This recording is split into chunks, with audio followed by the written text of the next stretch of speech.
Kembali disergap pemirsa, dua pelaku bom bunuh diri di Gereja Katedral Makassar ternyata pasangan suami istri pengantin baru.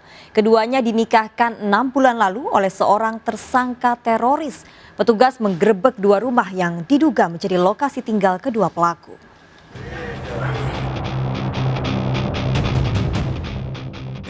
Fakta yang terungkap, pasangan suami istri L dan YSM, warga Kecamatan Bonto Alas, sebagai pelaku bom bunuh diri di Gereja Katedral Makassar, Sulawesi Selatan, begitu mengejutkan. Padahal pasutri ini baru menikah 6 bulan lalu. Petugas menggeledah dua rumah, yakni rumah orang tua pelaku pria dan rumah kontrakan kedua pelaku. Saat penggeledahan, ditemukan bahan peledak di dalam rumah. Selain itu, pelaku pria sempat meninggalkan surat wasiat pada orang tuanya.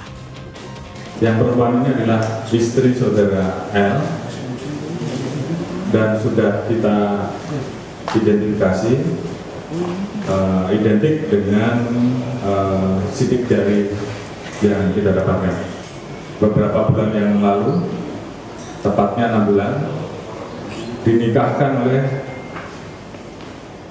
Rizaldi yang beberapa waktu lalu telah ditangkap di bulan Januari.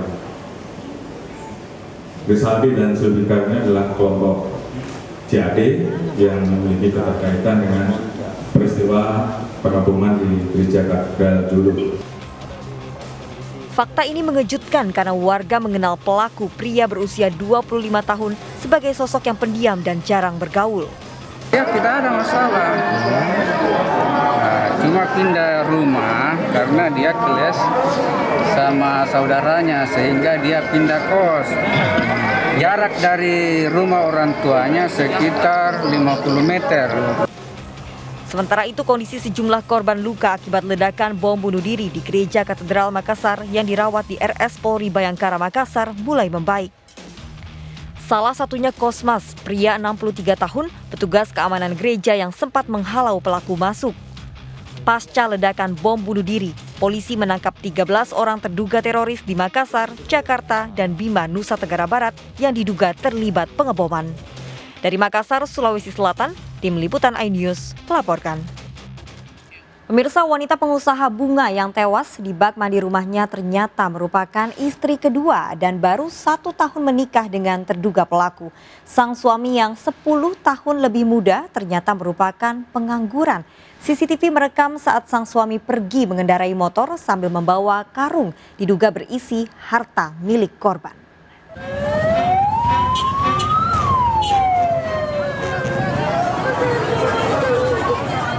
Polisi memburu Ipul yang diduga membunuh Jamilah, istrinya yang ditemukan tewas di bak mandi rumahnya di Jalan Pembangunan KM 12 Deli Serdang, Sumatera Utara. Ipul menghilang saat jasad istrinya ditemukan.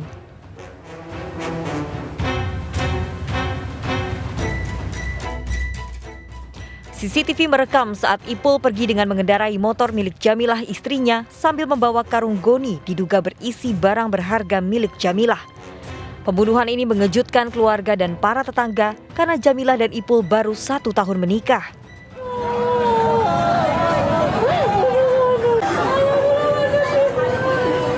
Wanita 50 tahun ini menjadi istri kedua karena Ipul masih memiliki istri pertama. Jamilah merupakan pengusaha toko bunga, sedangkan Ipul yang berusia 10 tahun lebih muda pengangguran. Si pelaku pun sudah punya istri. Sudah punya istri ya. Dari CCTV si pelaku keluar dengan mengendarai Vario jam 6:30 pagi. Itulah cerita Pak. Tewasnya Jamilah pertama kali diketahui sang kakak yang curiga karena korban tidak mengangkat telepon dan tidak membuka toko bunga. Mengejutkan, korban didapati tewas tenggelam di bak mandi rumah.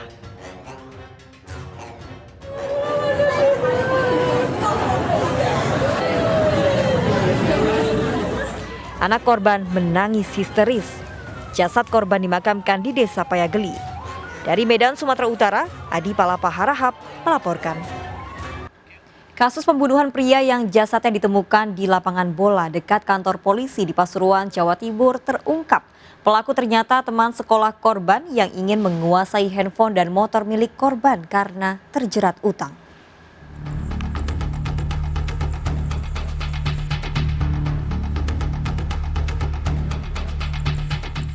Kasus penemuan jasad pria di lapangan samping Polsek Beji, Pasuruan, Jawa Timur terungkap. Pelaku talent teman korban yang juga satu sekolah.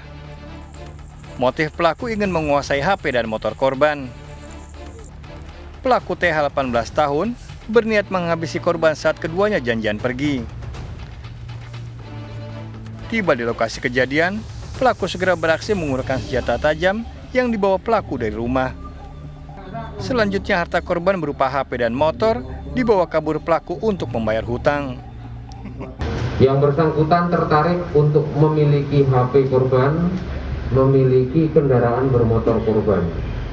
Jadi berangkat dari rumah itu janjian untuk jalan-jalan ke satu tempat, dan ternyata begitu sampai di lapangan Desa Cangkring Malang, Kecamatan Beji ini, korban dihabisi. Pelaku terancam pidana seumur hidup. Dari Pasuruan, Jawa Timur, Jaka Samudra melaporkan. Seorang sopir dianiaya pengemudi yang mabuk di Cipayung, Jakarta Timur. Saat menangkap pelaku, satu rekannya melawan petugas dengan menghunuskan senjata tajam.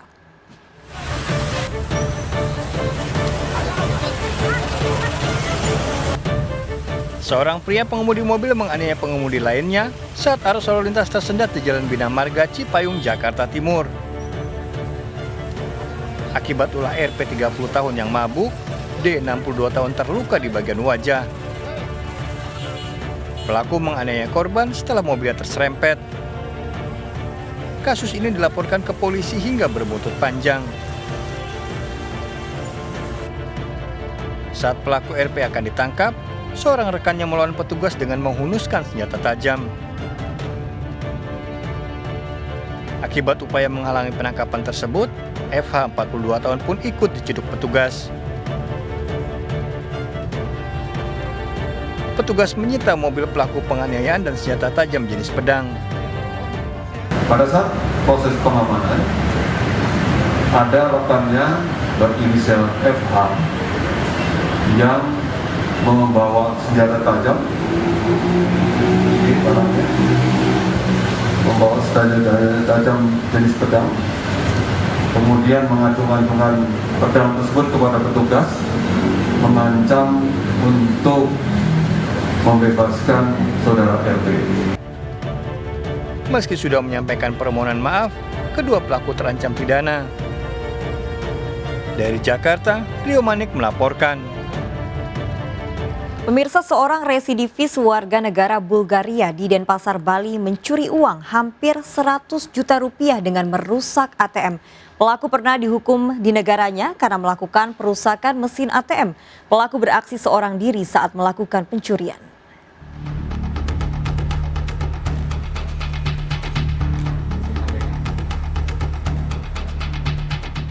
Danimil, warga negara Bulgaria yang sedang berlibur di Pulau Bali ini, ditangkap polisi setelah melakukan perusakan mesin ATM di kota Denpasar. Dalam pemeriksaan di kantor polisi, pria berusia 20 tahun ini ternyata telah merusak mesin ATM di sejumlah tempat di Pulau Bali dan di kota Mataram, Nusa Tenggara Barat. Dalam perusakan terakhir, Danimil mengambil uang dengan cara merusak dan mendapat uang hampir 90 juta rupiah. Bukan hanya di Indonesia, Danimil yang bekerja sebagai satpam di negaranya ternyata juga melakukan perusakan mesin ATM di Bulgaria. Hasil penyelidikan juga didapatkan keterangan koordinasi kita bahwa yang bersangkutan adalah seorang residivis terkait kasus yang sama di negaranya, yaitu di Bulgaria. Pelaku hanya bekerja sendiri, melaksanakan eksekusi dalam perbuatannya sekitar 87.550.000, yaitu itu hasil dari pengurusakan ATM dengan menggunakan. Tersangka terancam hukuman 7 tahun penjara dengan barang bukti, linggis, serta peralatan yang digunakan untuk membobol mesin ATM. Dari Denpasar, Bali, Indira Ari iNews melaporkan.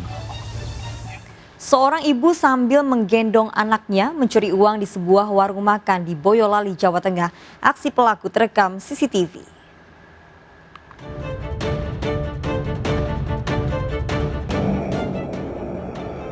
Seorang ibu sambil menggendong anak yang masih balita mencuri uang dari sebuah warung makan di kawasan Teras, Boyolali, Jawa Tengah. Dengan cepat pelaku membuka laci yang berisi uang tunai Rp400.000. Aksi pelaku terbilang sangat cepat saat pelayan rumah makan sedang melayani pembeli lainnya. Modus pelaku dengan berpura-pura membeli makan. Saat sang pelayan sibuk, pelaku segera beraksi dengan mengambil uang modal kembalian. Pelaku pun membayar makanan yang dibelinya dari uang curian tersebut. Ulah pelaku baru disadari pelayan restoran saat pergi. Soalnya itu posisi saya baru buatin minum orang. Terus tahu-tahu saya juga nggak sadar tuh Pak kalau dia ngambil uang. Kasus ini sudah dilaporkan ke pihak kepolisian. Dari Boyolali, Jawa Tengah, Tata Rahmanta melaporkan. Seorang pedagang kehilangan tas berisi uang dan handphone di Pasar Dua Ulu, Palembang, Sumatera Selatan. Pelaku berpura-pura membeli berbagai macam kebutuhan hingga membuat korban sibuk. Seorang pembeli mendatangi lapak pedagang di Pasar Ulu 2, Palembang, Sumatera Selatan. Saat pedagang sibuk melayani pembeli lain, pelaku segera beraksi. Dengan cepat tangan pelaku mengambil tas pedagang yang tersimpan di kotak kayu. Usai mengambil tas korban yang berisi uang Rp900.000, HP dan kunci motor, pelaku segera kabur. Aksi pencurian yang dilakukan emak-emak di Pasar Ulu 2 Palembang ini viral di media sosial. Kasus ini pun telah dilaporkan ibu korban ke polisi. Apa buat total kerugian dalam tas? Ada uang tunai? Ada uang tunai itu sekitar 900. Terus HP, kunci motor. Pelaku dalam pengejaran. Dari Palembang, Sumatera Selatan, Muhammad David melaporkan.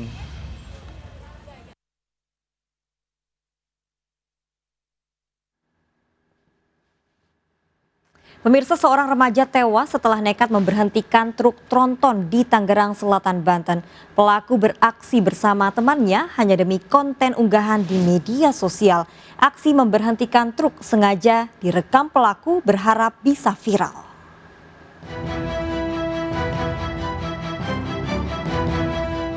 Aksi sejumlah remaja di Jalan Siliwangi, Pamulang, Tangerang Selatan ini tidak untuk ditiru karena berbahaya. Saat truk tronton melaju kencang, para remaja ini justru berlari mendekati dan mencegat di tengah jalan raya. Namun tak disangka pengemudi yang sudah berupaya mengerem truk kemudian menabrak salah satu remaja yang terjatuh hingga tewas. Jadi yang meninggal ada satu orang atas nama inisial MH berumur 14 tahun. Dan kita juga sudah mengambil bukti rekaman. Memang ada dari rekan mereka yang sengaja merekam, dan setelah kita dalami memang tujuannya untuk konten atau akun Instagram mereka. Polisi telah memeriksa dan mengamankan sopir truk, namun tetap mempertimbangkan para remaja yang sengaja mencegat. Sebaiknya bagi orang tua selalu mengawasi putra-putrinya saat bermain, berkumpul dengan temannya, termasuk mengetahui media sosial yang dimiliki. Dari Tangerang Selatan, Banten, Nunung Purnomo, iNews melaporkan. Mengaku bisa gandakan uang, seorang dukun di Probolinggo, Jawa Timur, tipu korbannya lebih dari R500 miliar. Korban ditinggalkan di Surabaya saat diajak pelaku melakukan ritual. Ikuti informasi lengkapnya sesaat lagi. Sergap segera kembali.